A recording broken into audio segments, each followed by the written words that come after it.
துணை முதல்வர் பதவி வந்து திமுக விசிக கருத்து இருக்கு.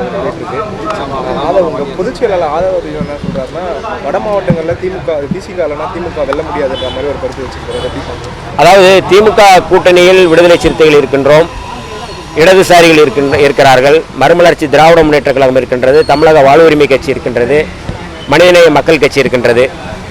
இந்த கட்சிகளெல்லாம் ஒன்றிணைந்து நாங்கள் 2021 தேர்தலை சந்தித்ததற்கு காரணம் பாரதிய ஜனதா RSS சங் பரிவார அமைப்புகளை வீழ்த்த வேண்டும். பாரதிய ஜனதா கட்சி மதவாத கட்சி, பாரதிய ஜனதா கட்சி மக்கள் விரோத கட்சி. அப்படிப்பட்ட கட்சியை நாம் மற்ற வட மாநிலங்களில் அது ஆட்சியை பிடித்து கொண்டிருக்கிற சூழலில் தமிழ்நாட்டிலும் அது பிடித்தால் தமிழ்நாட்டினுடைய ஒட்டுமொத்தமான மக்களுக்கும் எதிராக அது செயல்படுவார்கள். ஆகவே அவர்களை வீழ்த்த வேண்டும் என்கின்ற ஒற்றை பொது நோக்கோடு எங்களுடைய தலைவர் எழுச்சி தமிழர் அவர்கள் இந்த கூட்டணியை 6 தொகுதி கொடுத்தாலும் எங்களுக்கு இடங்கள் முக்கியமல்ல, எங்களுக்கு இலக்கு தான் முக்கியம் என்கின்ற அடிப்படையில் சேர்ந்தோம். திமுக உடைய வாக்குகள் விடுதலை சிறுத்தைகளுக்கு. விடுதலை சிறுத்தைகள் வெற்றி பெற்றிருக்கிறோம் என்றால் வெறும் திராவிட முன்னேற்ற கழகத்தினுடைய வாக்குகள் மட்டுமல்லாது இடதுசாரிகளுடைய வாக்கு, மறுமலர்ச்சி திராவிட முன்னேற்ற கழகத்தினுடைய வாக்கு, காங்கிரஸ் பேரியக்கத்தினுடைய வாக்கு, அதே போல மனிதநேய மக்கள் கட்சியுடைய வாக்கு, தமிழக வாழ்வுரிமை கட்சியுடைய வாக்கு, இப்படி எல்லோருடைய வாக்குகளும் சேர்ந்துதான் பெற்றிருக்கிறோம், வெற்றி பெற முடியும். இது எல்லா கட்சிகளுக்கும் பொருந்தக்கூடியது. ஒரு கூட்டணியில் இருந்தால் எல்லா கட்சிகளுக்கும் இது பொருந்தும்.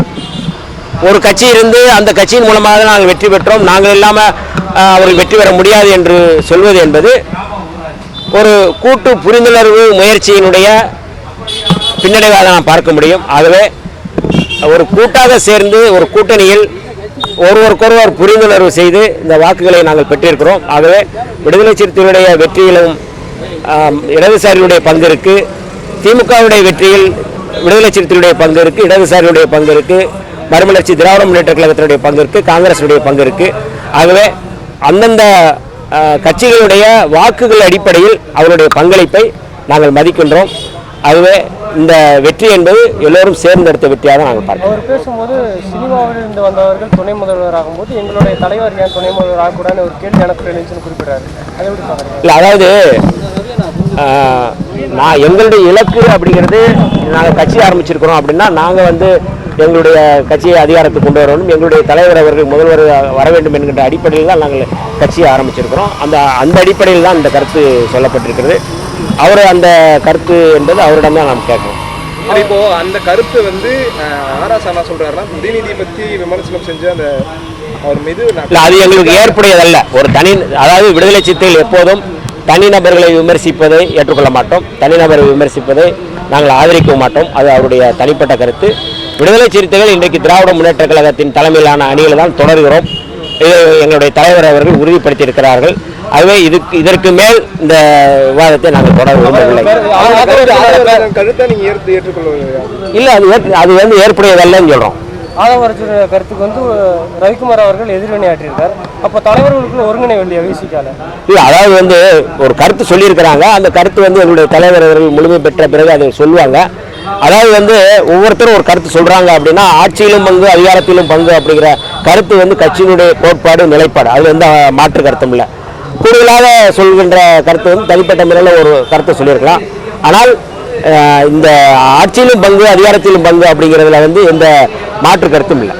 தமிழகத்தில் இருபெரும் தலைவர்கள் இல்லாததுக்கு அப்புறமா இனிமே ஆட்சி பொறுப்புல இருக்கணும்னா கூட்டணியை சரியா கையாளணும், தவறிட்டா அதுக்கான விளைவுகளை சந்திக்கணும்னு அவருடைய பேட்டிகளை சொல்லியிருக்காரு.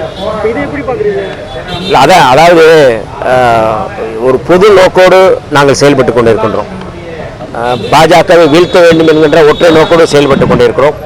அந்த அந்த அந்த ஒற்றை நோக்கோடு நாங்கள் பயணப்பட்டு கொண்டிருக்கோம். இதில் நீங்கள் சொல்கிற எந்த கருத்தும் எங்களுக்கு ஏற்புடையதல்ல.